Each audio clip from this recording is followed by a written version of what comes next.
Hi guys, welcome back. This is Matt Chat episode 547, featuring a look at the game Neuromancer, and I'm joined by one of the developers of that game, the famous Becky Burger Heineman, as well as gaming journalist and associate producer Matt Bradley Shurgi. We'll be taking a deep dive into this game, talking about the behind-the-scenes stuff, what it was like bringing cyberspace to life in the late 80s. This game came out in 1988. Reflect on the design legacy of this game as well as how it stacks up today. Is Neuromancer a forgotten gem or a relic of its time? We'll plug in and we'll find out. Got a lot to cover here, so without further ado, here is Neuromancer. Hi, Becky. We can see you, but I think you're on mute. Well, I'm muted right now. I turned off. Can you hear me now? Yes. Okay. I just muted myself because I didn't want it to be a good corporate citizen. Could be like winter. Winter mute. It's like that joke is so terrible. I'm not even going to tell it, but too late. I already told it, so it's now on the record. That's good. I think we're going to have some fun. Do you want to say anything about the game before we jump in?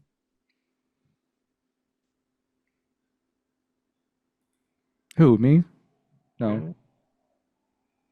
Yeah, I guess we can Probably start over and just give like a semblance of structure. Start over, a semblance of structure. I have some links I want to show to kind of ask about, then we can jump into the game, I think. Hi, everybody. We're going to be looking at Neuromancer today. Matt Bradley Shurgi, Becky Heineman. Going to be playing and commenting and getting some of the behind-the-scenes stories. Just having some fun. Go ahead, Matt. Yeah, so Neuromancer is based off a book by William Gibson, and we're playing a computer game based off it from Interplay. But before we get into that, there's some neat sort of new stuff relating to it. And if I can share. The great cyberpunk. Was it the first cyberpunk novel? Oh, that's... Snow Crash is the one that comes to mind, but whenever you call anything the first... one of the first, for sure.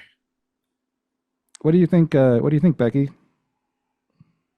I think it's 40 years in the making, because to put it in perspective, when we started that development of the game in 1985, 86, because I mean, we started talking with Cabana Boys production in 1985, and went into production around 1986, 87.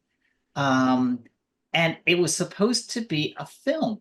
So our game was supposed to be a game based on the movie Neuromancer, which actually was starring Mel Gibson as Case. Oh, wow. Ridley Scott was going to direct. They already had a script. And they had some people, and they were even doing costume tests. Because I remember seeing photos with costumes of Mel Gibson dressed as Case and some weapons and things like that. And of course, some pre-production art. However, the Cabana Boys, one of them was Timothy Leary. And somewhere along the line, the other people who invested into this project pulled out. Those specifics I'm not privy to, nor do I care. It's just one where that it put us in a quandary, because you see, once they pulled out, there was no movie anymore. And we were still on the hook to make this game. And we were told that, well, if you don't make the game, then advances and things that, monies that were going to be spread around, there were penalties. That if we didn't make this game, we would have to write certain checks. So they had you over a barrel with the deadline. Yeah, and it was one of those where we were the best way to describe it is we were caught in the crossfire, because we we went in with best intentions. We were going to make a really good game, which we did, and it was based on the movie. But unfortunately, we had no control about the actual production of the film, those things. So when that fell apart, we were like, okay, because you see, to put things in context, up until that time, Interplay was a developer, and we did titles for other companies, such as like The Bard's Tale, Wasteland, etc.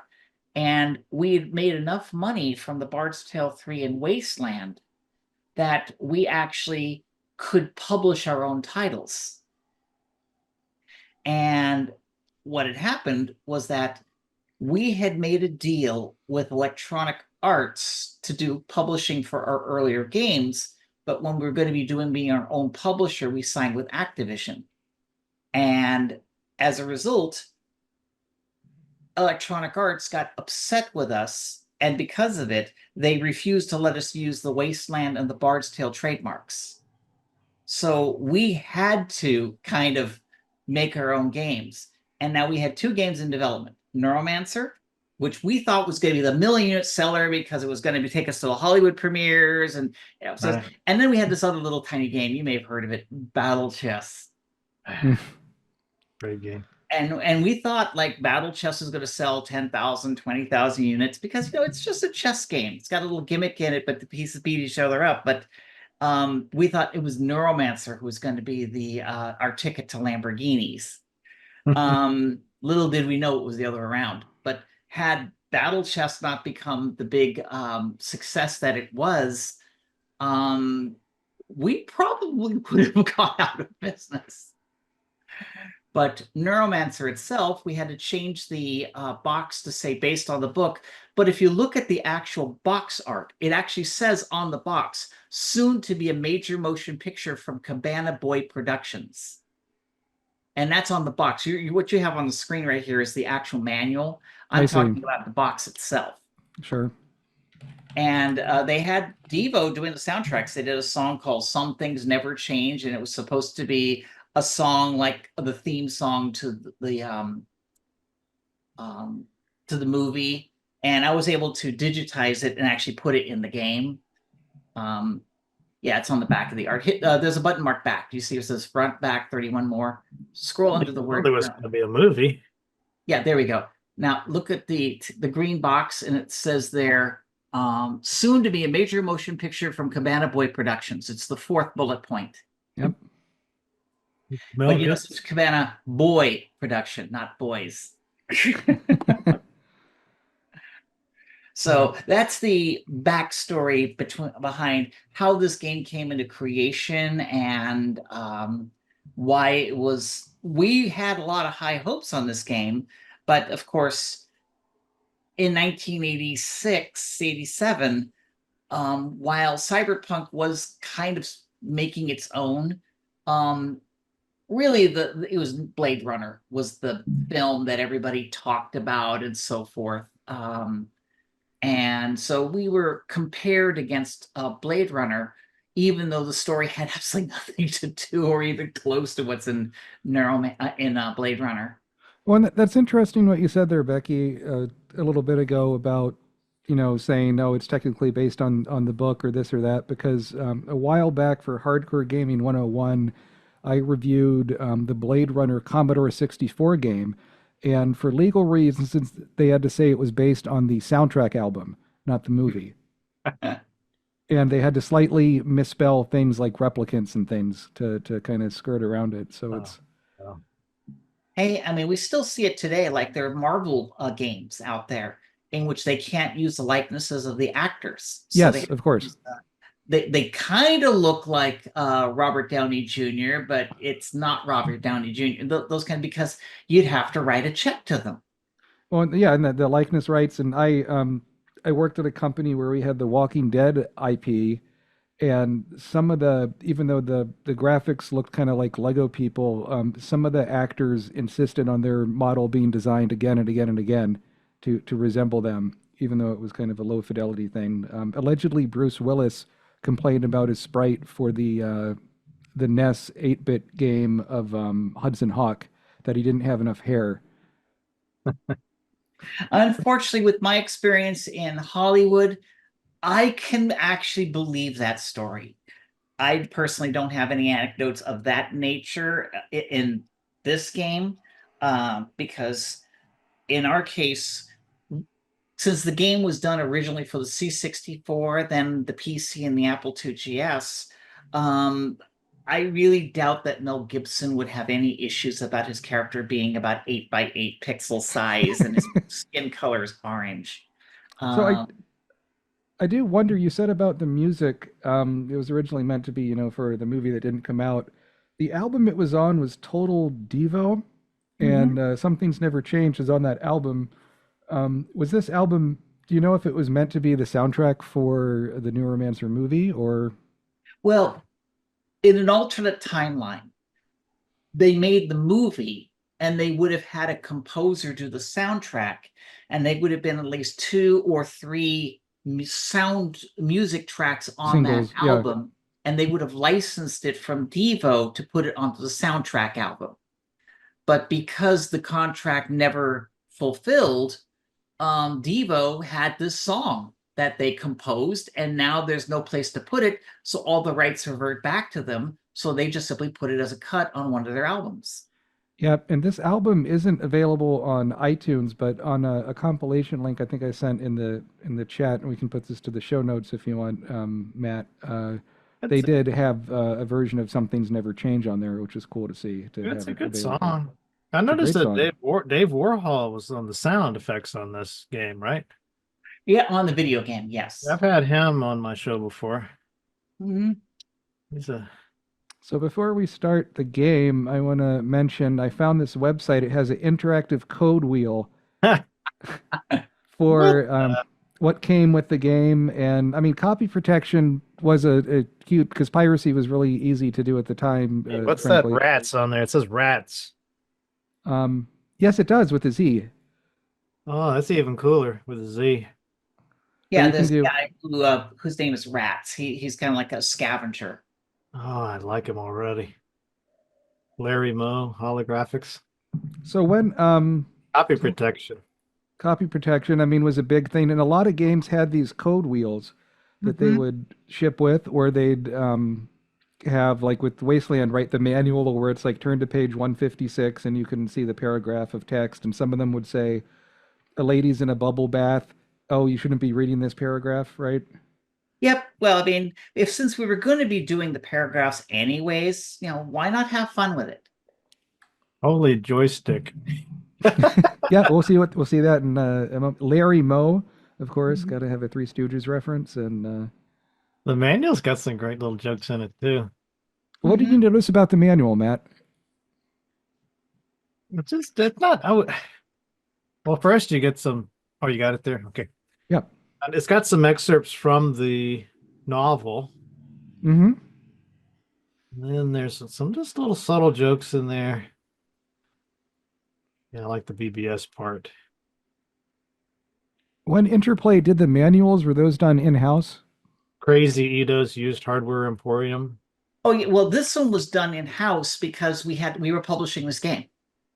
Right. It was a first-party title. Right. It was our first, because at this point in time of Interplay's life, this was our first title that we actually printed the manuals, printed the boxes and everything, but we then shipped it to Mediagenic for distribution. It was later when we actually created our own distribution arm and then did everything ourselves.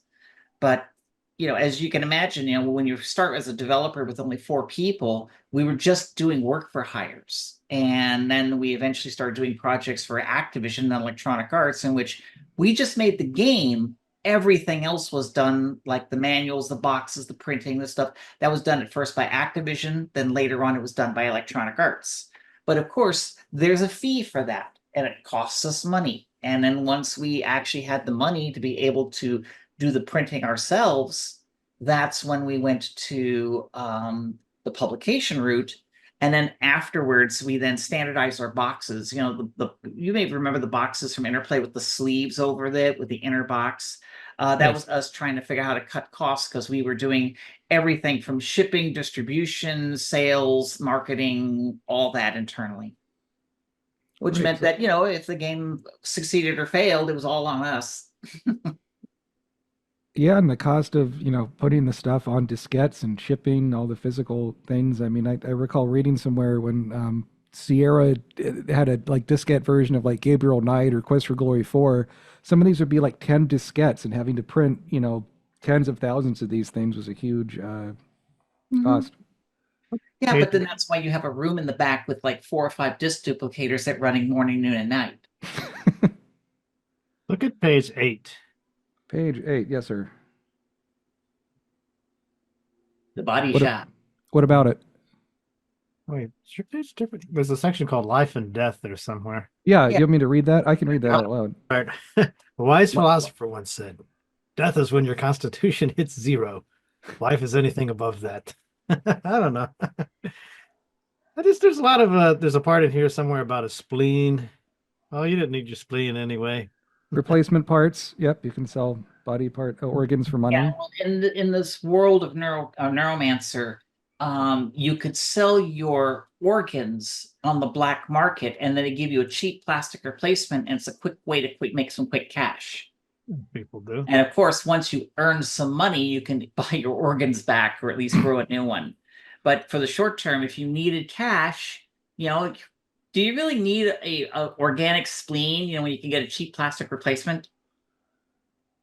Right, and So we'll jump into this game here. There was news that popped earlier, or I guess it's a year ago at this point, but Apple TV Plus announces Neuromancer, a new drama based on the novel by William Gibson. Mm-hmm. How you'd make this into a TV show, or as you said back in the day, they were trying to do a movie, I have no idea. The William Gibson stuff is so much internal monologue that it's tricky to do right.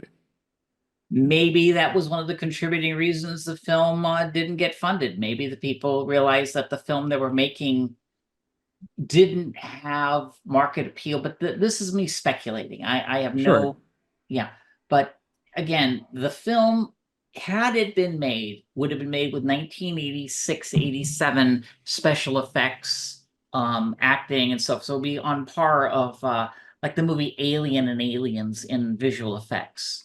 Right, and this is with Ridley Scott, you said, so this was after Blade Runner, after Legend. Yeah, so it would have a lot of similarities in visual style as Blade Runner, but for whatever reason, it never got beyond the, hey, let's just do some concept art, let's put together a script, sign some people, and then they got to a point where they said, okay, we need to actually hire people to scout out locations and get the permits. And somewhere in that time frame was when they said, I don't want to put money in this. And it fell apart. Let's jump into the game here. When Lawnmower Man came out in 92. Oh, the Lawnmower Man is such a piece of crap. Excuse me. That was based off a Stephen King short story, and it was so loosely connected. Stephen King sued him to get his name off it, and won. So, well, I've read the book The Lawnmower Man, and I can assure you, the movie has nothing to do with it, because it was all about the book Lawnmower Man was that there was a guy who mows lawns, and he does it really cheap, and he does the best lawns ever. But there's one requirement: you can't watch him when he does it. Yep. And then, of course, our protagonist sees things that he cannot be unseen, and then it's a bad ending. Yes, especially the weed eater part. Yes. Okay, so let's share. Oh, wait, do I need to share audio? Let's see. How do I do this? See how loud it is. It might be. That's a cool graphic. It's from the box art. This is the DOS version. Yep. Straight from the C64 version. Yep, in the C64 version, that was the primary platform it was developed for? Okay. 1988. There you go. Yeah, each version was done by, Tromels led the C64 version. I did the Apple II and the 2GS. Then I think it was Jay Troy. I'm not really sure who was the lead on the PC version, but we all shared code and so forth like that. But it was all because we wanted this game done ASAP because we wanted to make certain the game shipped with the film, which didn't happen. I'm gonna have to get into what is Burger DOS at some point here. It's a bit technical, but basically it's me porting ProDOS from the Apple II to all the other platforms. Plus that what's credited here is on the Commodore 64, I did a thing called FastDOS, in which what I did is I uploaded code into the 1541 drive that sped up the disk drive by a factor of 3. Oh. So therefore, when you're running the game on the floppy disk, it runs really fast. And that was me. There's Case. Granted, it doesn't look anything like Mel Gibson, but one day it was supposed to. That's quite the haircut. So can you hear the music? Not hearing any music. Okay, I'm going to share this again where the music is working. Well, make sure to set the Sound Blaster because it's doing PC speaker then. Because its default is a PC speaker. Well, remember, it is a 1987 game, and DOS was the king. Because Windows 95 kind of tells you what year Windows kind of behaved. There we go. It was just the end there, but every so often, this doesn't have Sound Blaster as the setting on the emulator, but it'll pop in with the instrumental of Some Things Never Change. The C64 version, it has clips of the vocals and stuff. It's a lot cooler. Oh, yeah. And that's thanks to yours truly. So we have, and this opening is straight from the beginning of the book, too. Mm-hmm. We're in the bar, talking to the bartender. Yep, with the window, the color of a television tuned to a dead channel. Classics. There was some really good prose in this game. Yeah. I love that his teeth are a web work of East European steel and brown decay. Yes. What a good writer. You have the writing here, and that you have to have it's a mixture of, at the time, old school and new school, where you have, text here. Mm-hmm. You can move your guy with the joypad or I'm just using a keyboard, right? And you got icons down here, so it's, kind of. We were doing point and click before LucasArts made it mainstream. That's right, yeah, with the Monkey Island or Zack McCracken and all those. There's Rats, the bartender. Yep, there you go. Rats. Oh, he's Rats. He's Rats, yep. Right off the top of the... See, I love the game that gets to the Rats right away. And so you can pick your... Well, we made this game strictly. We knew that 40 years from now we were going to play this map, so we had to make certain that the rats are right there, so that years go by, it's ready and waiting for you. Yeah. Wheels within wheels, and you can pick dialogue options, and it's like the cartoon bubbles where he's thinking. You could say, "I'm ready for dessert. Have you got any pudding for me to sleep in?" Wait, what? I'd like to sleep on it some more, if that's okay with you, Rats. Oh, is he thinking that? You have to right-click. You're thinking until you select it, then you say it. That's the user interface. Okay, that's good. Okay, not bad for something we were doing in 1986, 87. It makes sense. So, he thinks it, and then you click on it for him to say it. Mm-hmm. Exactly. Yep, it's in fact, Ron Gilbert did something similar with the Return to Monkey Island or whatever the newest one is, where if you stand around long enough in a place, Guybrush Threepwood will just start talking out loud, giving hints of what to do. Mm-hmm.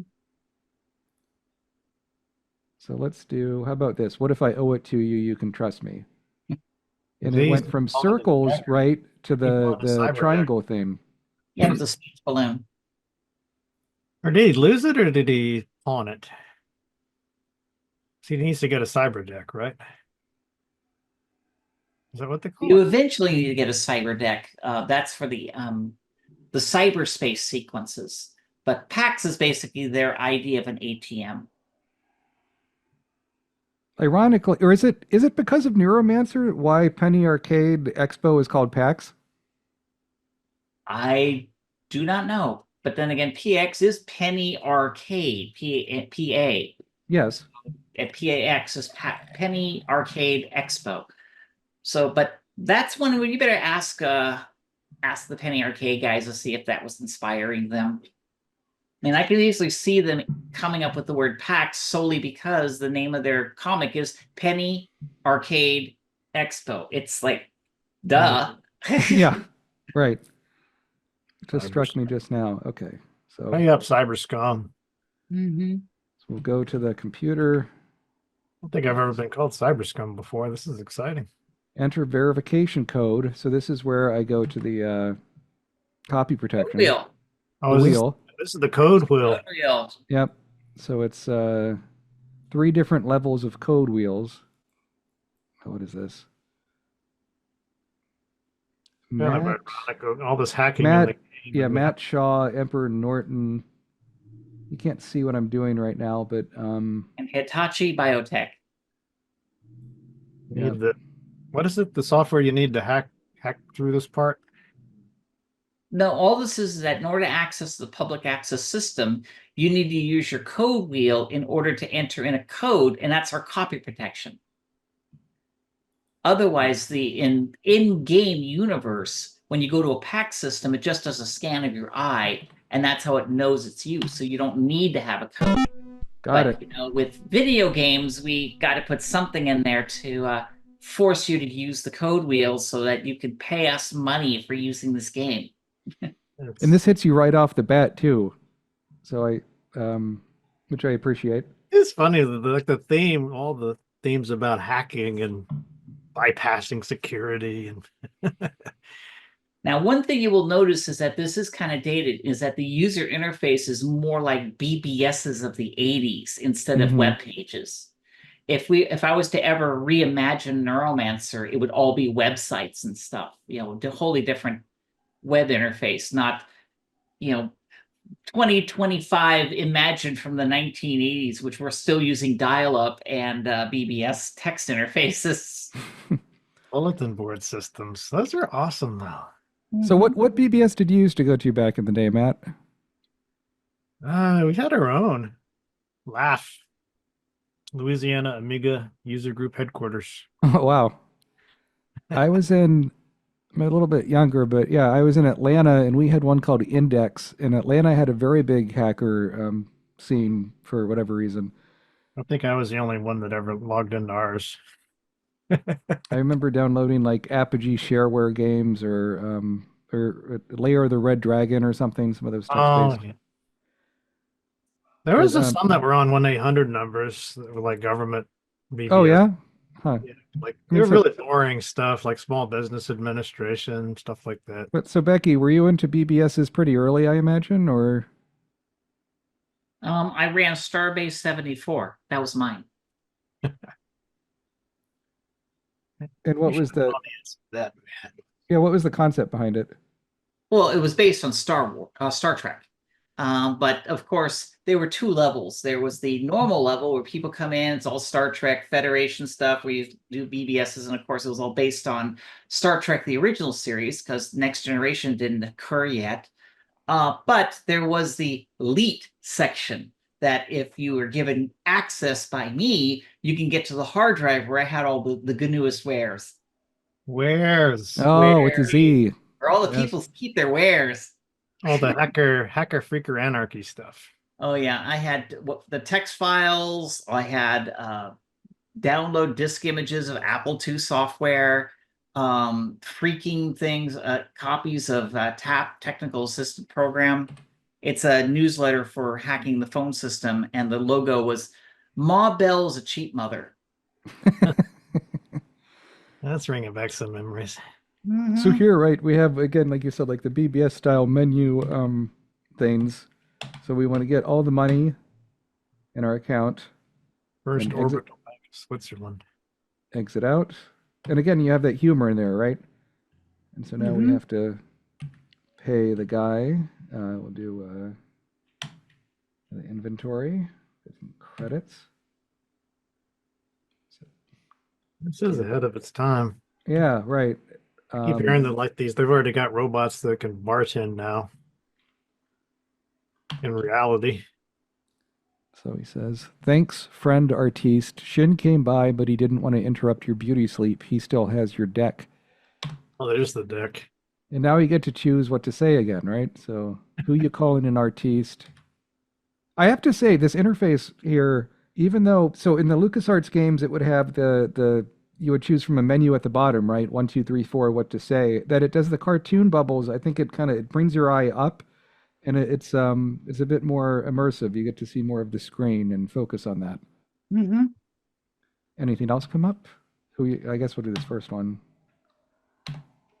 You are the artiste of the slightly funny deal, error, Matt Chat. It's German, I guess. You got to have Germans in science fiction with Metropolis and all that. Oh. Chat. Chiba. Got a robot. Who belongs citizen. Well, that's because you had the cyber cops. And don't forget, if you ever do something wrong, you get with a compu judge and a compu lawyer. Yes.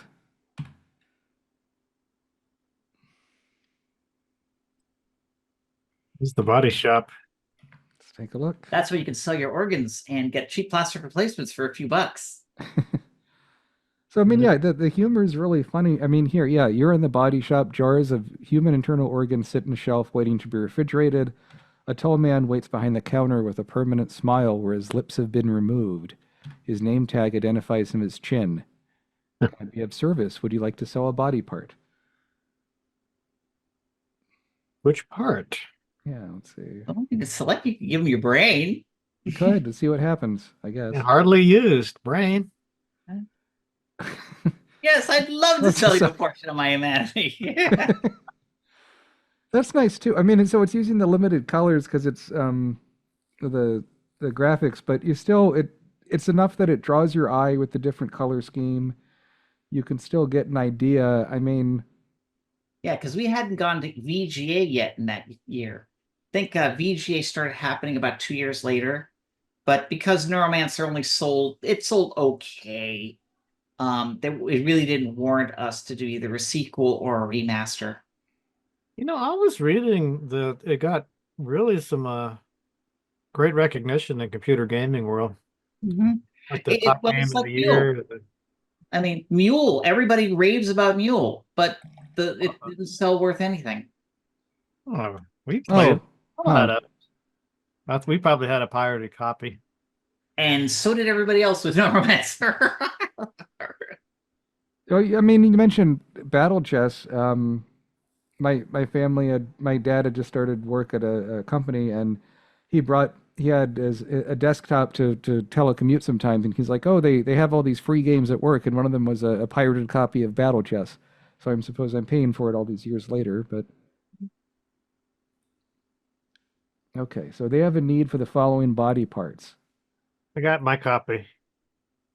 Yes, I have several copies of Battle Chess. So you can get your eyes, your lungs, your stomach, or hit see more. Let's say sell parts. Heart. Yeah. Don't sell your heart. No, let's see what more we can do. Liver. I mean, this menu goes on and on. Liver, kidneys, gallbladder, pancreas. My pancreas. I think larynx. Give them your gallbladder. Yeah. Wait, nose, intestine. Not much for the intestines. So can you sell one ear? Spinal fluid. Wow, this really appendix. Stomach. Well, let's see what happened. Let's go for broke. Let's see. You want to do the heart or stomach? You want to do stomach? So they're going to replace it with a cheap plastic part? Yep. You will be alive. Not feeling well, but you will be alive. Offered to the highest bidder. Well, we got two long, so I guess.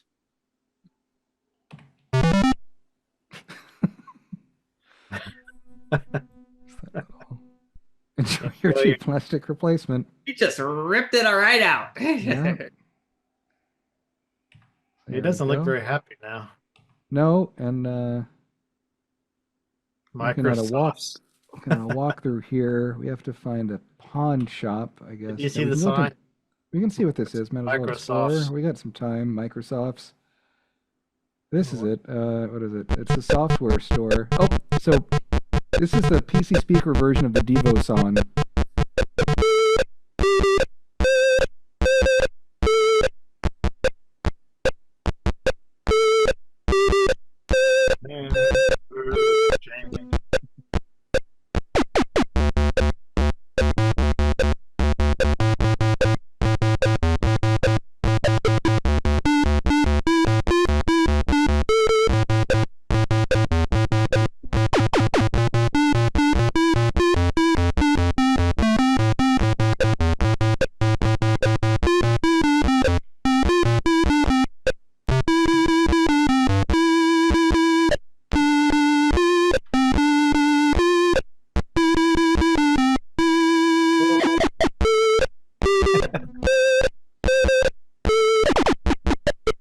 God, this music's gonna drive me. Music.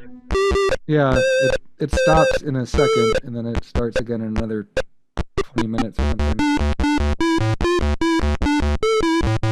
I think we can continue with media. I want to mute it through this portion. Or was it- oh, yeah. Yeah, hold on. Let me...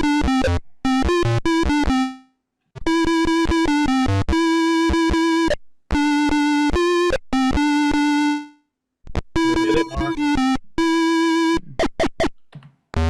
Oh, okay. Okay. What's going on here now? So this is a massage It's not a table. massage Okay. table. This Oh is- wow, this is getting into. So is this game like for? This is a R-rated 17. book and movie. Okay, Mhm. so This is not like probably not intended for the kids that were playing this. no, not at all. But recall there was no rating system back then for software. There wasn't Nope, the there wasn't. ESRB. And also the fact we can use the word Microsofts without getting sued. Did you ever think you'd get sued for that, or did you ever run that by legal? Or Wait, we didn't have legal. Remember, we were just a bunch of like 10 people at the company, and that was about it. And we used a bunch of names in there that we thought were cool. And some of them came right out of the book. I don't remember if Microsoft's came from the book or not. I don't believe it did. But it's just one where it was a simpler time because back then Microsoft wasn't the evil juggernaut that it is today. yeah, at a prior project I worked on, we had Fun to. of people. Do you have a right? You can make fun of people, right? The parody. I think you're okay with that. But it's like, what's the percentage of? I mean, it's a case by case basis, really. But I mean, but yeah, it was a different time. As she said, okay, excuse me, just passing through. I want to buy some info. Babe. Let's do that, sure. Oh yeah, babe. I don't know if they'd. Well, I mean, that was a whatever. Not the most. The girl relieves you of some of your money. You just bought yourself some info, cowboy. Okay. That's what they call the hackers in this novel. That's Okay. right. Here's a hot tip. I mean, these are all code words you type in at different parts of the game to get access to the mainframes or whatever you're trying to the passcodes, whatever you're trying to get through to the locations. The Panther modern link code is chaos. The password is mainline. They can help you. I have more info if you have more money. That's okay. Oh, the law bot. Oh, The we're law gonna have to get a bot. lawyer? That's right back here. I heard you talking about Microsoft. Uh-oh. You find yourself in a justice booth. On the wall monitor in front of you is a huge image of a frowning ComPu judge. On the smaller monitor is the serious face of a ComPu lawyer. You have been charged with a serious crime, citizen. I will be your judge. I'd like to offer my service as a defense. You need me. Only 250 credits in advance. This is too close to home here. He's right. You need a lawyer. You're in big trouble, citizen. Yeah. What did we do that was illegal? You were in a brothel. Yep. Oh, Oh, wait. what were I you can't- thinking, Matt? I don't know. I always try to kill my character or go in brothels, I guess. How do you plead, citizen? See, this is an outrage. I'm innocent. I'm guilty. I throw myself. That's not good. I'm I'm guilty. I insane. throw myself at the mercy of the court. I'm insane. I'm not responsible for my actions. What do you think, Matt? I think that's the best one. Okay, I'm insane. The court notes your plea due to the serious nature of the crime. There can only be one verdict. Guilty. You must remain in Chiba City. A fine of 500 credits will be deducted from your bank account. The lawyer laughs at you. Ha ha ha, guilty. This is a blatant miscarriage of justice. I'll get Well, you for this. Had you hired the lawyer, you would have been out the credits and you'd still be guilty. So you actually did the right thing. Okay. I'm sorry. I learned the error of my ways. I'll never do it again. Always plead insanity. Yeah. So let's just say, let's do this one. You are free to go, citizen, but do not leave the city. How are you flipping through those different dialogue options? You flip through it with the left mouse button, and with the right mouse button, you select the option. Oh, okay. That makes sense. So pretty minimalist. They didn't have mouse wheels back then. Nope, you had your Commodore nope. keyboard or our minimalist mouse interface. Could you play this with the joystick? Yeah, you actually could.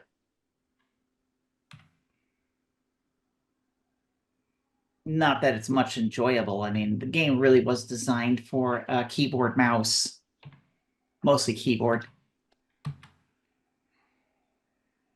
Ah, here, we're going to go to Shins. You can. So it is 3-dimensional. No refunds. Oh, you're in a weapons store. Pawn shop. Oh, a pawn shop filled with odd-looking junk that nobody wants. Glued to their respective display shelves. The smell of raw fish. From the sushi stand. Yeah. Well, that's Shin. We were supposed to talk to Shin about something, right? Yep. Mixture of hope, greed, and suspicion. She has our deck. That's right. Again, I mean, the writing on this is really good. Some of it's from the book, some of it isn't, but it captures like the distrust of the man feel from the book, and it's just dark dystopia. Dystopia, and you have a limited number of, you don't want to have the text scrolling here forever, so it's a real, almost having to write haikus. Those throwing stars? Yes, shuriken. Oh, get a throwing star. Got nunchuck, daggers. Oh, there are nunchucks. Yep, almost all the stuff in the Ninja Turtles, I guess. I'm not sure what this is. Turtles. That's of course from copyright, so you can't have Ninja Turtles. Well, another thing is that we had to keep the text small because remember, this game fit on a floppy disk. So we had to be very terse with our prose just to get it to fit. And good side to that. And roughly how much of the storage would be from like in-game text? I would say about 15 to 20K of text is in the entire game, but it's compressed. So it actually uncompresses around 25K of text. So it doesn't sound like much, but we also have all those pieces of art there. So it adds up real quick. So that's why we have to be very frugal on what text we print out. So it's you back. I have your deck. So we have to choose the option, right? Why are you in such a rush to give me my deck back? We need our deck to get to cyberspace. Okay, give me the deck. Yeah, right. I can't do you want to do this one, or you want to look at the choices more? No, let's just get the deck. We need to get on with it. Give ticket and money. Shin busy. Many customer. All right. Cutting out some words for. We're getting this. That sounded good. Yep. It's positive. You got something in your inventory. Hurrah. Slams the door. Oh. Yep. That's Everyone is doing a side gig. Customer service is lacking. How do we look at the inventory? You press the I key, or you can click on this right here, I think. Yeah. UXB, so that's the deck. Yep. Okay, so how do we need to go somewhere to use it, right? We have to go to the Gentleman Loser, which is down here. Mhm. I really Yeah. want to see what the cyberspace looks like. We'll get there. Well, remember, it's C64 graphics, so it's not going to be as pretty as you're hoping it would be. This vision of just I'm prepared to be amazed by that. Oh, come on. I'm just looking at this walkthrough here. Gentleman That's the Loser. best programmers at font pixels can draw. Cheap hotel. There it is. The Loser. air smells of perfume and fast food in the Gentleman Loser. Bugs circle the neon signs. This is a hangout for the Joe boys and cowboys who haven't yet made the big score. It's quiet right now, with only one customer, a woman named Chiba. Hey, geek, come here. I got something for you. Geek. What is a Joe boy? It's a slang for basically wannabe hackers. Oh, You know, kids Loser. are just losers who they got decks or something, but they have no skills to back it up.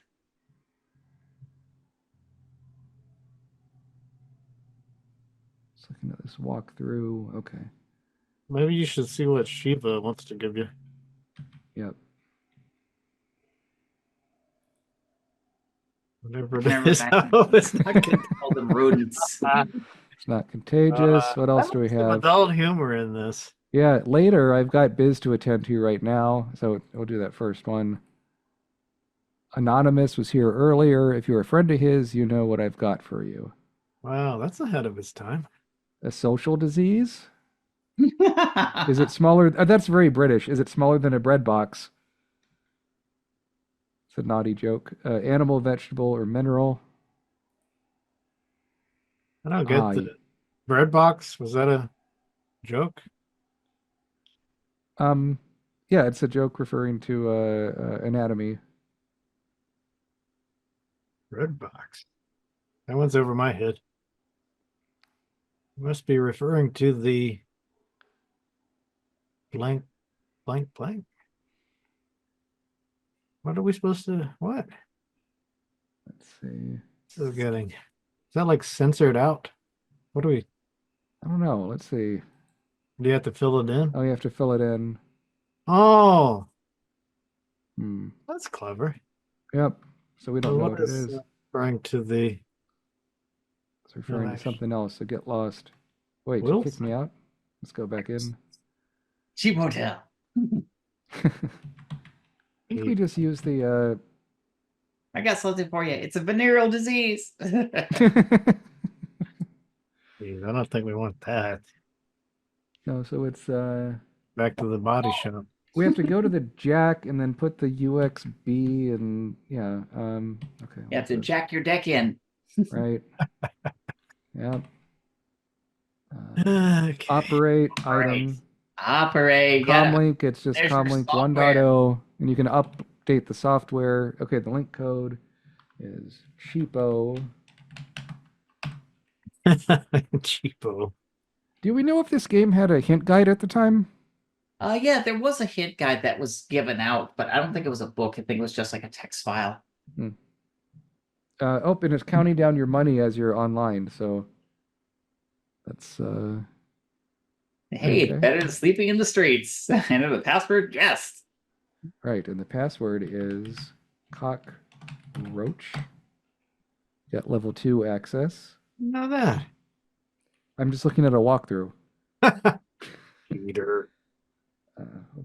We'll do Service edit the bill and press the O key. And we will change it to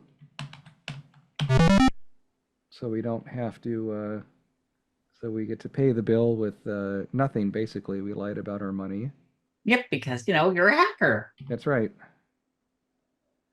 And we're going to do room service, and we'll get some Karanikov caviar.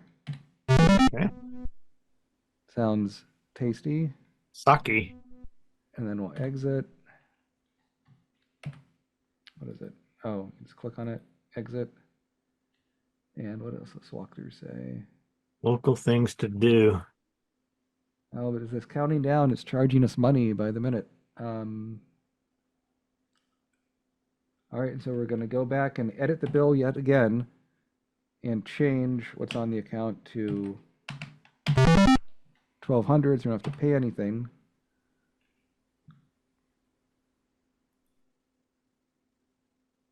And I think we can. Now, just so you know, by being hooked up, there's a charge to it. It's like America Online. For every hour you're on, it costs you money. So Yeah. that's the charge that's going on right now, is that by the fact that you're online, just sitting there is costing you. So you notice now if you're logged off, you're not charging anymore. Right, it's like the cell phone plans that were by the minute, and you'd be charged with like text messages. Oh, geez, it was just so It's different. more inspired by America Online. If you may remember back then, it was like $6 an hour. Was it that much? Wow. Okay, I never had it. CompuServe, Delphi, those services, they Genie, were yeah.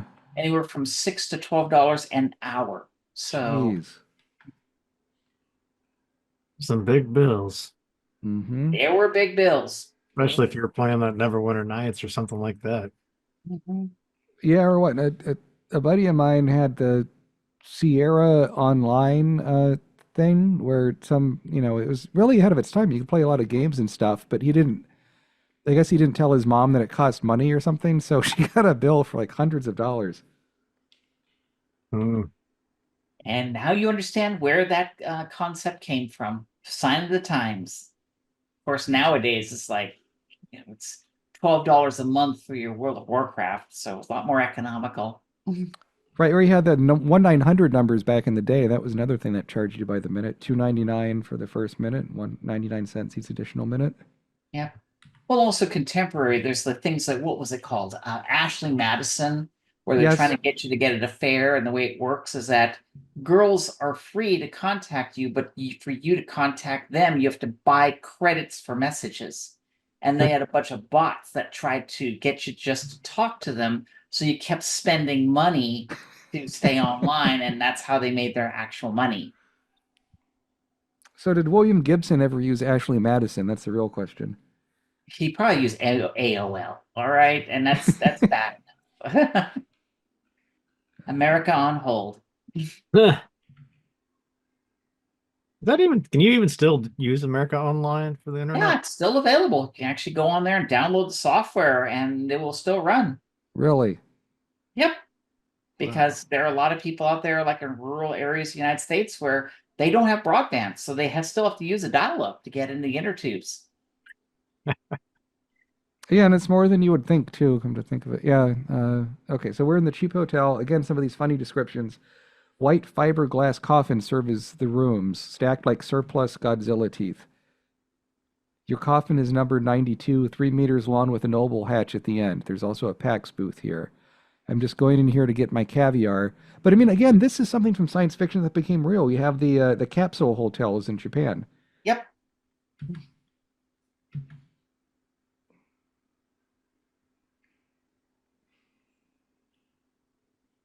Hey, that's when you know William Gibson was an actual futurist, because a lot of the things that he worked into the story here actually came true. Granted, not exactly the same, but you could see where it came from. Mm.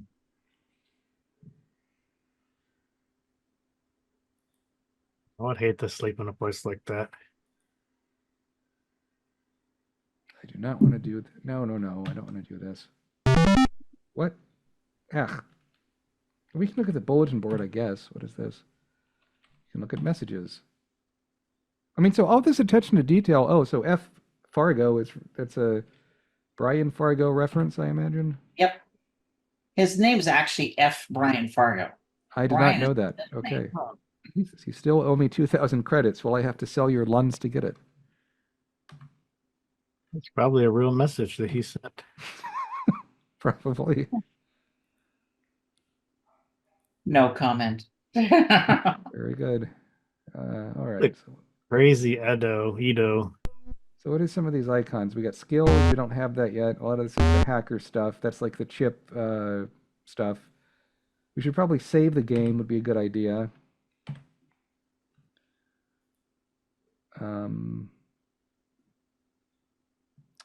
trying to caviar, yes.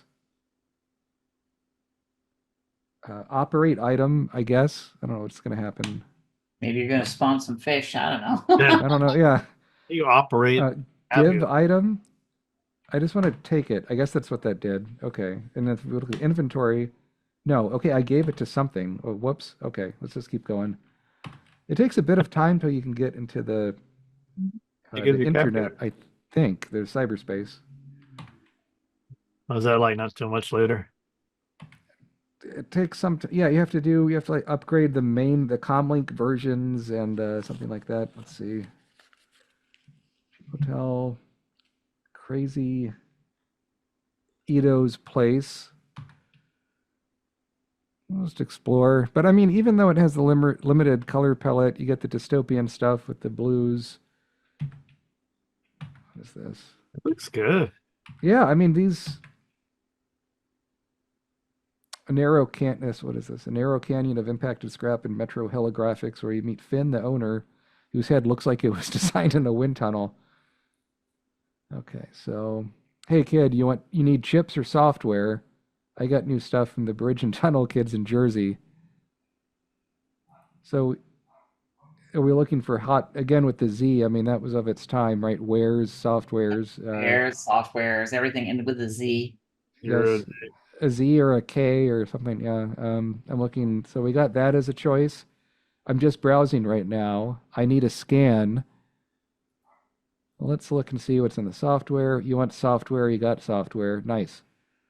And these are different, like the equivalent of like magic spells or something where you're attacking. Yeah, they're equivalent magic spells. Like when you're in cyberspace and you're being attacked by an AI, those are the pieces of the software you use. Now, the more expensive the software, the more damage it does.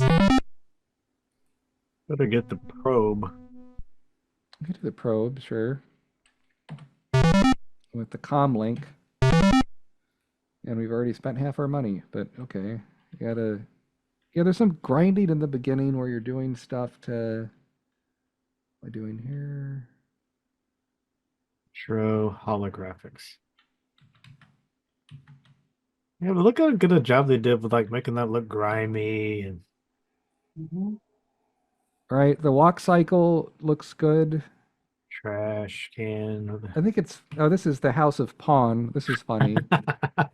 House of Pong. Yeah. What? Here, why don't you read this out loud, Matt? The House of Pong, a quiet and restful place occupied by Pong. We worship the mighty Pong. Yes. In their days, meditating on the one true computer game. Nolan, the head monk, is here. That does look like Bushnell, doesn't it? Here to greet weary travelers as they come through the door. Yeah, when I met him, he was wearing a red robe like that. Greetings, pilgrim. You come to worship the one true computer game. And what are we going to tell him? Let's see. I am but dust on your feet, O great Nolan. I seek to learn the ways of the one true computer. I told him this. I am but dust at your feet. Worship security. He had the security people swish me away, and I'm like, get real. Oh, sorry. I thought this was the massage. That's great. Let's try that one. Go in peace, Wilson. Whoop. Okay, let's go back. Why do they keep calling you Wilson? Good question. Okay. Hey, yes, we're coming to worship the thing. Yep. So I got to do the icon. Yeah, try that. This one, okay. Dust at your feet. Apprentice monks must contemplate the mysteries of the one true game for 20 years before they are allowed to... Yeah. 20 years of Pong? Yep. You must contemplate it for 20 years before you're even allowed to play it. So you must start contemplating. You know, kind of related to this, can I ask a quick question, Becky? Sure. How long would it take you to make a simple Pong game in assembly? Day at most. A day? Yeah, about a day. Oh.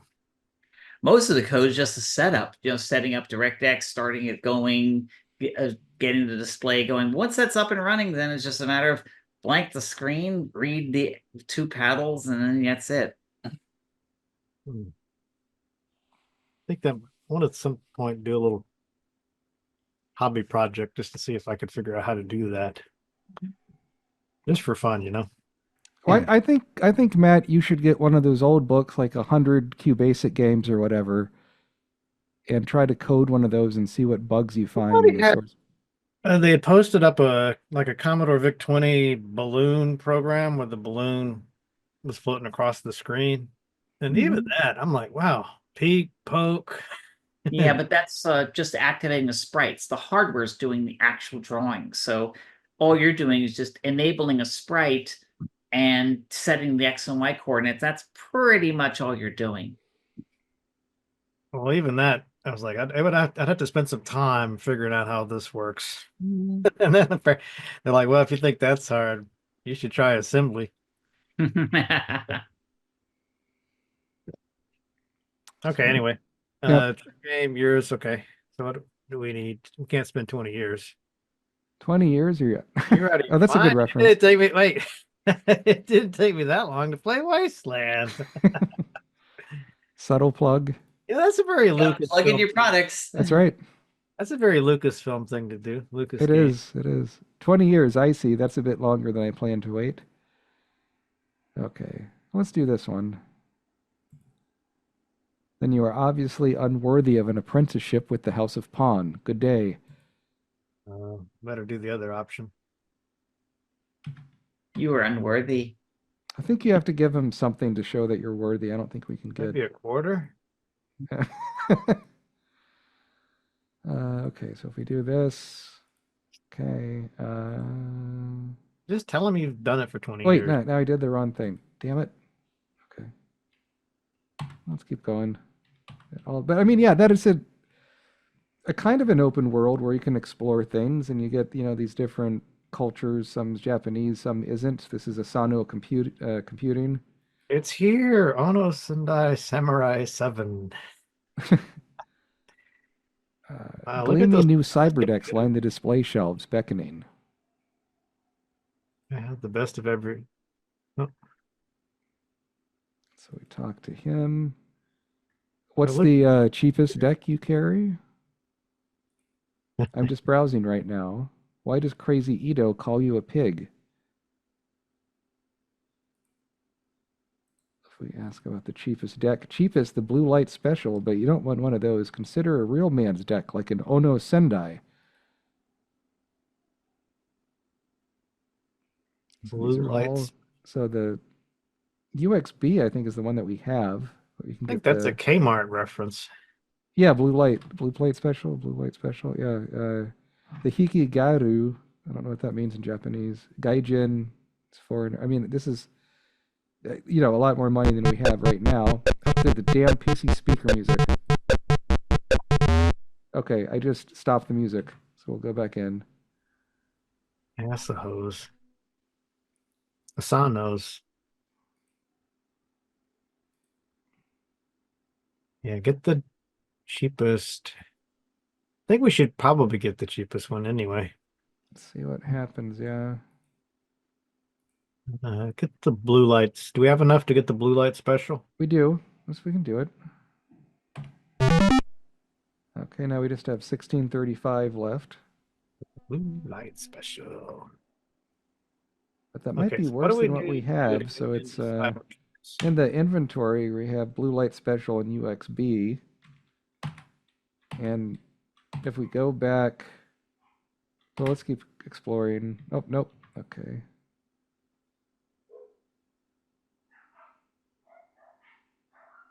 Got the robots. Move along, citizen. You can get killed. I mean, so we can... Oh, that said copyright Interplay 2057. Yeah, it's like Battle Chess something. Yep, Battle Chess. You are there. Oh. Battle Chess, the panorama. That's really tiny, but I think that's what it says. wouldn't even have noticed that.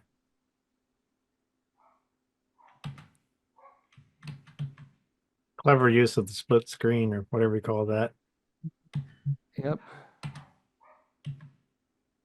And these little gray things show you it. You can go down. You can, now we're at the crazy Ito's used hardware emporium. I And think there was a Ito's. store called Crazy Eddie's. That's right. Yes. Yep. Yeah, that's what it's based on. Crazy Eddie's. The prices are insane. A vast array of scratched, dented, twisted, and dusty computer hardware lines the walls. Loose cables litter the floor. And we gave the caviar, so we don't have the caviar.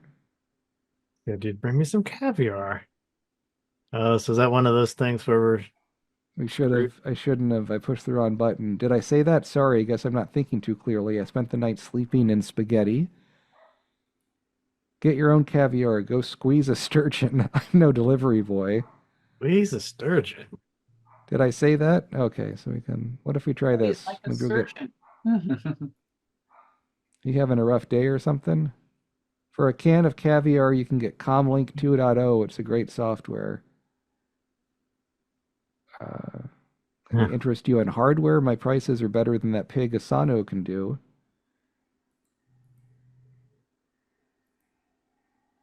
And we already had a blue light special. But he claims he has better prices. EXB Ninja 3000 here. Yep. Bushido. Edoko, Bushido. So there you go.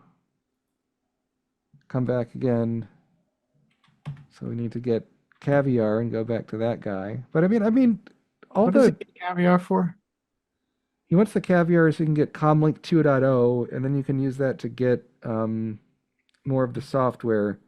But it still takes quite a while to get to the internet, unfortunately. Oh, there's a prostitute. Hey, sailor, new in town? What do you want to talk to her? I'm not I'm not a sailor. Do I look like one? Yes, I'm new around here. Why? Buzz off, sister. Zone's a close personal friend of mine. Drop dead. That's harsh. What do you want to pick, Matt? What's the other option? I'm new around here. Jeez. What's the other option? Buzz off. No. I guess none of those are very good options. Not that one. Maybe the I'm not a sailor. Okay. You You look look lost. lost. Something I can do for you? Let's keep on going. But there's animation there, and she's winking, and Yeah. I'm trying to put myself in like the mind of or the context of was it 1988 and other games. Mhm. What would this one look like by comparison? certainly without. You can all these icons too, right? You can get a calculator, or it shows, the date, the When did that time, King's Quest and the money. Yeah, this is Queen's way Quest ahead and all of that stuff? Was that before this or after? before. Well, it depends which one you mean, but yeah. So if we go use packs, There we go, cyberspace. cyberspace, and this is oh, I have to look in the copy protection yet again. Hmm. So if we look up, Gotta keep you losers out of cyberspace. that's You right. gotta pay for your wares. Yep. Gentlemen. Now, would Interplay charge for replacement code wheels? Generally, yes. We charge something like about $5, basically just for shipping, because we go with the point of if a person goes to the trouble of sending us a letter and is willing to pay $5, and $5 is $5. Because don't forget also, all we're shipping, and we keep their $5 and we just send them a code wheel that at the time only cost us a nickel to make. And also postage back then was only like 10 cents. Not bad. Oh, and you can look at tutorials here. Gibson mandate of 2036. So how much would like Neuromancer have retailed at the time? Like $40 or Yeah, we were selling for $39.95. $39.95? Yep. I think that's like $13,000 in today's. No, today we'd be like the equivalent of $69.95. But also don't forget that back in 1980, minimum wage, like renting an apartment was only $250 to $500. So you can actually easily afford a $39.95 game, whereas today is you're spending all your money on rent. So it's again a different time. Right. And unfortunately, with this Neuromancer game, I don't think it's available on things like GOG yet, maybe because of legal reasons. No, There's some because interplay stuff on there, but not this one. no, I've been actually trying to bring it back, but the problem is that getting William Gibson, because the problem is that technically the game doesn't even is owned by Interplay anymore, because it's based on William Gibson. So without a license from William Gibson, even if Interplay wanted to, they couldn't re-release it. But the whole problem is that the thing that I got stuck with was the fact that the William Gibson group didn't want this 80s looking game to tarnish the brand, and especially since they were in negotiations with doing the movie, TV. And as far as I know, there's probably somebody making a game based on it anyways, based on the show. Oh, I see. The new Apple one that they're So working it's on. like, that's one of the previous problems with copyrights and stuff like that, especially with older titles, is it tends to get muddied and old. And also the thing is that this game is only a handful of people may still have the source code to this. I'm one of them because I wrote the game. But it's back to the code is so dated, you're almost better off just rewriting the game anyways. And, would this game warrant the amount of money necessary to remaster it to bring it to a modern audience? I mean, that's the chicken and the egg kind of scenario. Because I mean, I've seen remasters from other companies where some remasters are doing really well, but others are like, no one cares. And so it's the risk. And like in my case, I have other titles I'm bringing back first. And so while this is on my to-do list, it's entirely possible someone could snipe me, or, maybe the video game based on the Apple TV show is so good that, yeah, okay, this is a nice little footnote in history, but I want to play the new game. But now, of course, I'm only speculating if a game exists based on the TV show. Of course, yeah. I mean, whether or not one exists. Sure, and it's something allegedly similar with. You talk about the rights of stuff, and this wasn't something you worked on, but there was the Dune and Dune 2 building of a dynasty. Those earlier Dune games that Westwood Studios did, where you got stuff with the Herbert estate and them allegedly, from what research I've done, want something that ties in more to the current aesthetic of the newer movies and HBO show and stuff, right? So, and that's too bad in a way, because I think ideally, this older stuff should be available and it has value, which is why we're talking about it. And I think that's a big part like here's a good example. Yeah, Lord of the Rings. Yes. Back in the day, Interplay licensed the book and the Ralph Bakshi film, and that's what we based our Lord of the Rings games on. However, the movies were made by Peter Jackson. Electronic Arts licensed the film. Yep. So there were actually two sets of Lord of the Rings games out in the market, the Interplay games and then the Electronic Arts games. And both, we had these rules that we could refer to anything in the book, like Tom Bombadil, and if we wanted a likeness, we could base it off the Ralph Bakshi cartoon. Whereas Electronic Arts could only base things that were in the film. Even if it was in the book, they couldn't use it unless it was presented in the film, because then it's infringing on our license, because we licensed the book.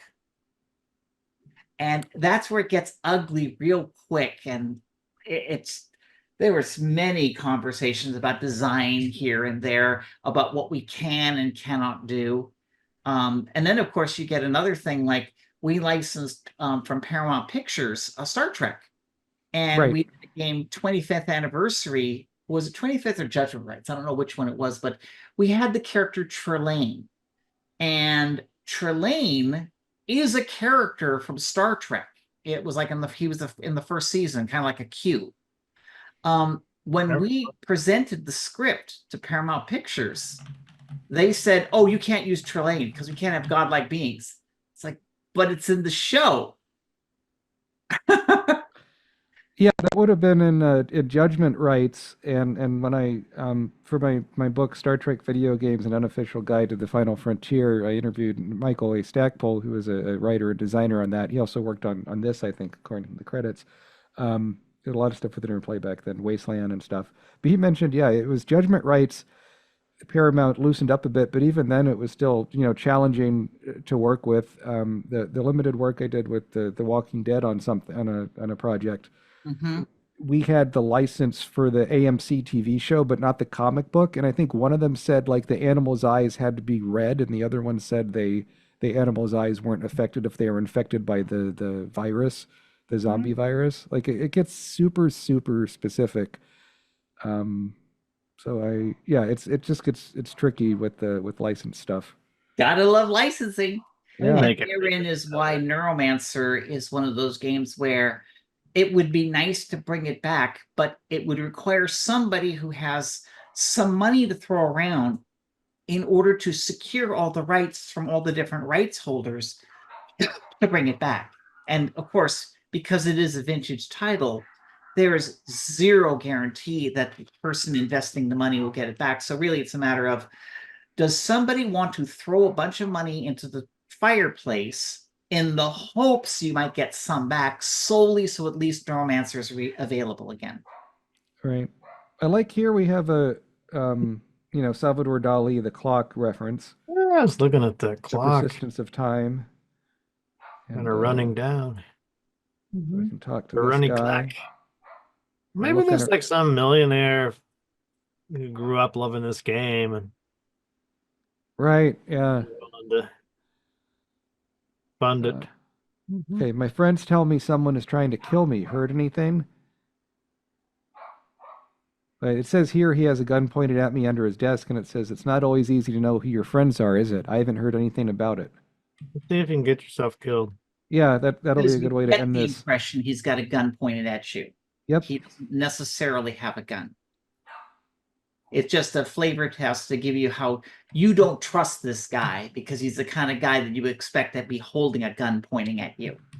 But if we want to die, I'll show you how to do that, Matt. I remember that the robot can vaporize us, I think, or lasers or something in this section here. But yeah, so Matt, I don't think you've really seen much of this game before, but how does it strike you kind of looking at it? Because to me, I'm really surprised at how ambitious it is. Yeah, for sure. Well, I always liked Neuromancer, the book. The game seems to be pretty faithful. Maybe not to the letter, but the themes and the ambiance and everything.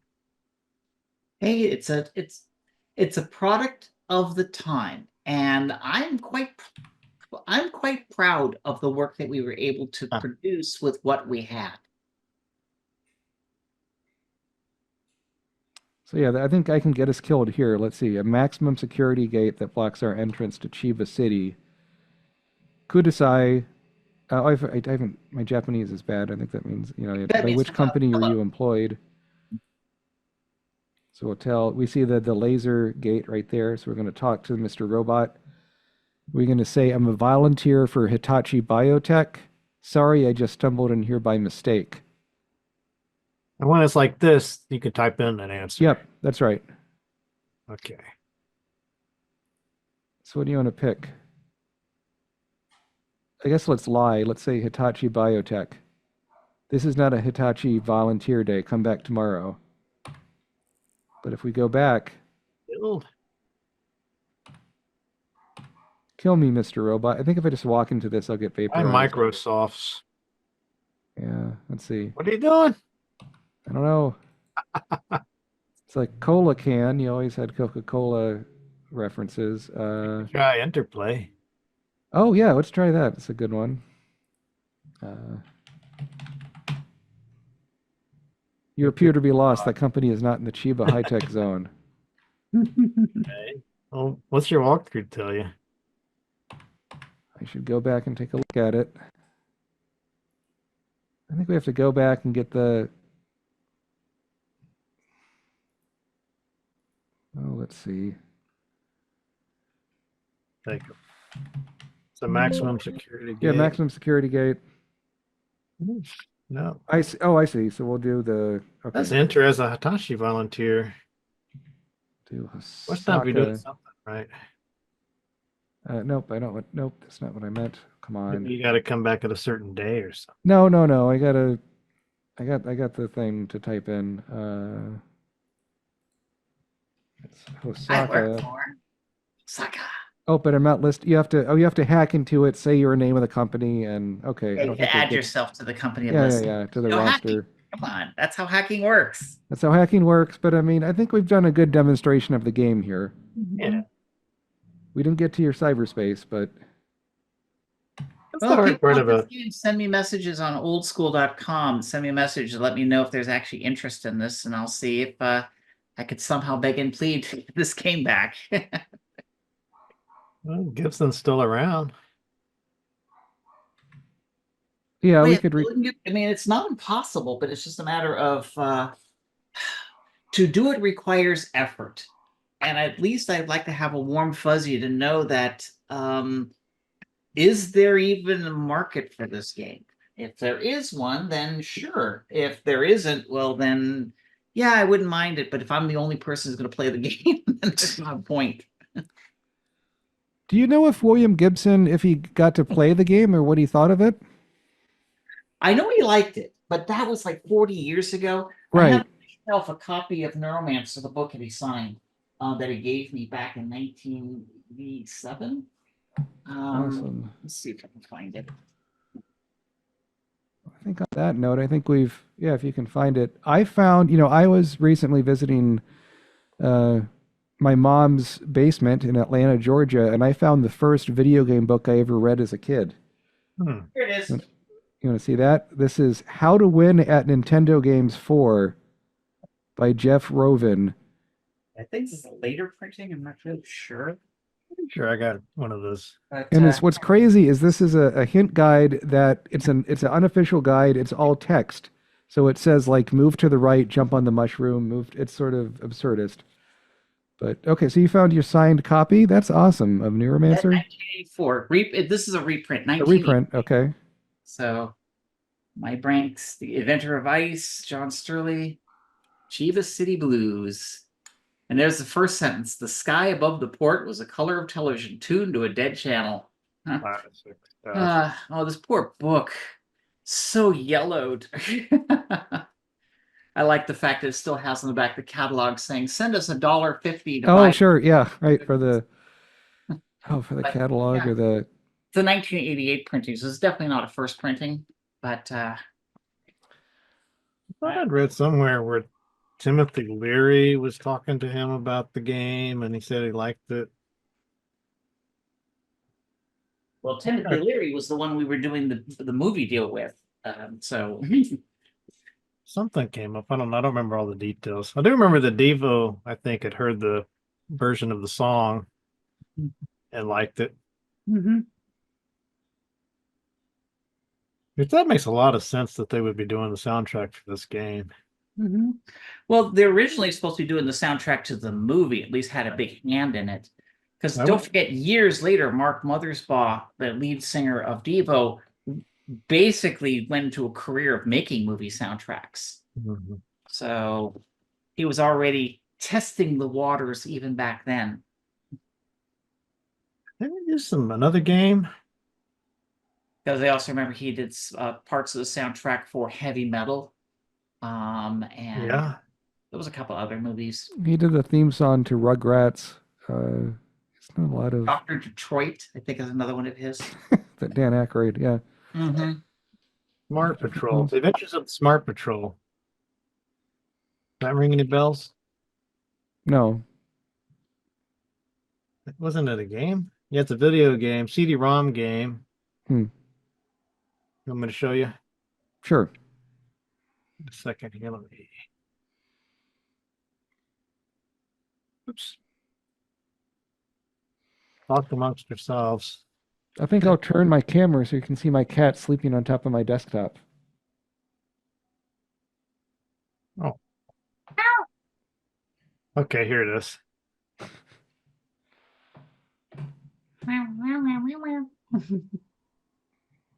You haven't seen this one? No, I've never heard of it. Wow. A Spudtacular role-playing CD-ROM game. Maybe we should do this one. Do a That'd be video on good. this. Win, lose, or whatever.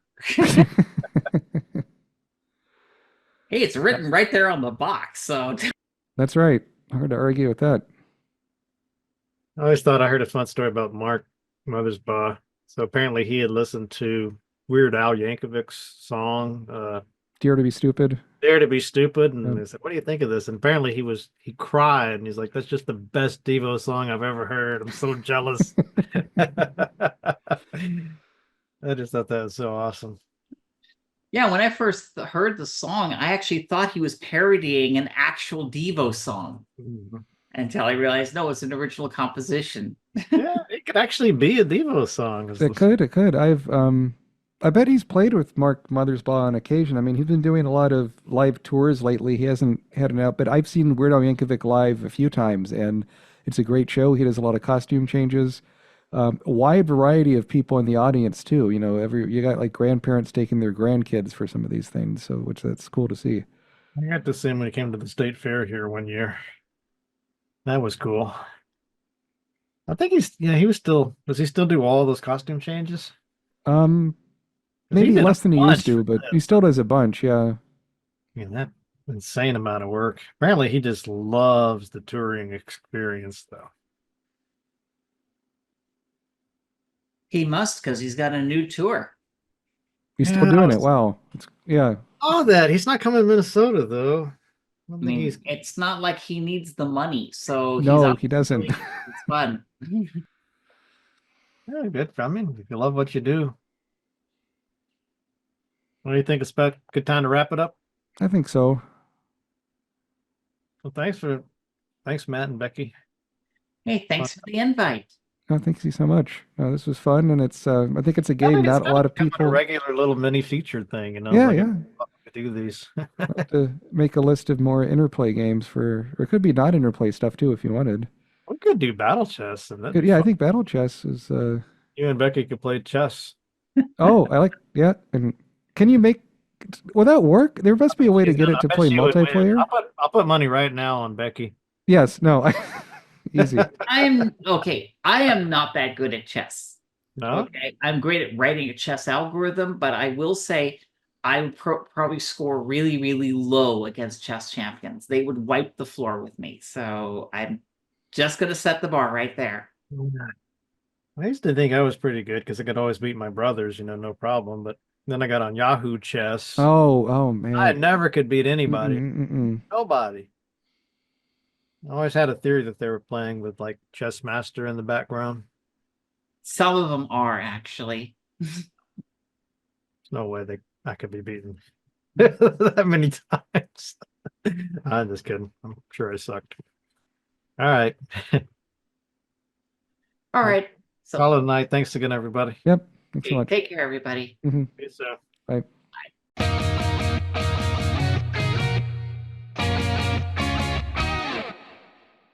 And that's all for this week's episode. Hope you guys enjoyed that. Sorry about the delay with this video. You could probably tell my voice is still kind of worn out, kind of hoarse. I've been dealing with the most awful crud you can imagine. It actually kept me in bed for a couple of days. Feeling better, but the voice is still kind of got a little coughing going on. So I think I'm over the worst of it, but I didn't think you'd enjoy a video with me hacking up a log. So hopefully that'll continue to get better, thanks to all the well-wishers out there, and I hope you don't catch your own version of this crap, because you don't want it. What I do want, though, is to thank you very, very much for supporting the show, Matt Chat, keeping it on the air. I mean, Becky Burger Heineman, how can you go wrong there? It's a lot of fun making these episodes and a lot of fun engaging with you guys. Look, you don't have to support the show, but if you want to, go to that link in the show notes to the Patreon page and become a Ratron. You get access to a really great Discord channel. You get to interact with me anytime you want, ask me anything you like. Of course, if you like the video, share the video, leave comments, ask questions, whatever it is. I really appreciate it, guys. And just thank you so much for supporting Matt Chat. All right, what about that news from the Matt Cave?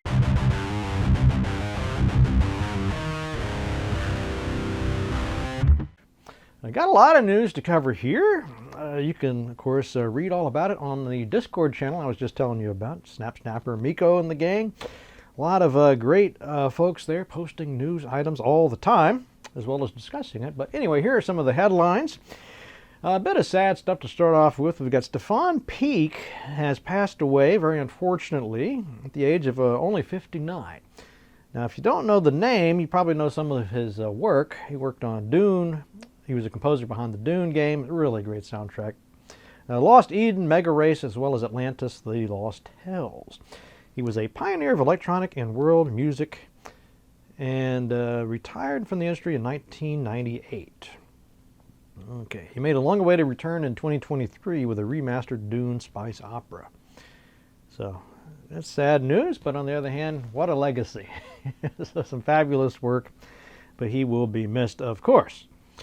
A little bit sad news to follow that. Iron Tower Studios' future plans. So they're not shutting down. It's nothing that drastic, but they have announced that they will not be working on the sequel, Dungeon Rats 2, or a game called Space Rats, which sounds awesome. That's too bad. But they say that they're working on a new project that's still in the early conceptual phase, but will take several years to complete. So I guess keep your eye on that space. So I guess it's not terrible news, but on the other hand, Space Rats, that sounded pretty awesome. All right, some good news. Kingdom Come Deliverance 2 has launched and it is getting massive success, great reviews. A lot of people are giving this thing full stars and talking about how great it is, how big of an upgrade it is over the previous game, which frankly had a lot of fans as well. This one continues the story of Henry, a blacksmith's son navigating the war-torn world of 15th century Bohemia. Larger world to explore, improved combat, deeper role-playing mechanics. And from what I was reading in the reviews, it really nails the whole immersion aspect of a role-playing game. So I'm looking forward to trying this out. If you already have it, have some thoughts on it, please share. You can comment here at YouTube or pop over to the Discord channel, but it looks pretty doggone good. All right, speaking of doggone good, we got Celeste 2 being announced. As you know, I'm a big fan of the first one. I thought it was really good. If you're a fan of Baldur's Gate 3, you like that rule set and the turn-based combat, you really ought to check out Celeste, the first one, but the second one is promising to be even better. Open world approach, classic mechanics, strategic combat, highlighted improvements to art, character models, more polished and immersive experience. They don't have a date yet on that, but that sounds great. And then finally, yours truly, yes, great Matt Barton has released a video game. It's called XT Crisis, The Activation. It's not up there with Kingdom Come and Celeste 2, or Neuromancer for that matter, but if you like cyberpunk, dystopian themes, philosophy, mythic elements, you like thinking about AI and AR and corporate control, how that's reshaping society, you should check this game out. It's a lot of fun to make this. The main character that you play is called Dr. Gibson. A little nod there, of course, to a certain William Gibson. You navigate a world of shifting identities and ethical dilemmas as a rogue AI begins to take hold of the XR Fury Eidolon system. And there's another system called XT Crisis, but you'll see that when you play the game. Yes, I tried to be as thought-provoking and immersive as possible. So it's got a pretty good review so far, just the one. If you'll do me a big favor, if you like the sort of adventure, if you like a choose your own adventure style game and the themes we're talking about here, please do check it out. It's on itch.io. I'll put a link in the show notes and you can download it. It's cheap. Tell me what you think.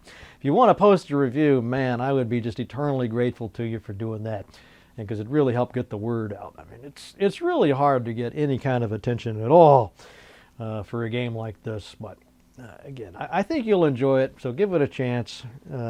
XT Crisis: The Activation. All right, let's wrap it up with a quote. And of course, I wanted a quote from William Gibson because we're covering Neuromancer. I mean, hello. He's got a lot of great quotes, but I really like this one. "The future is already here. It's just not very evenly distributed." So, wow. Anyway, ponder on that, and I'll see you guys next time.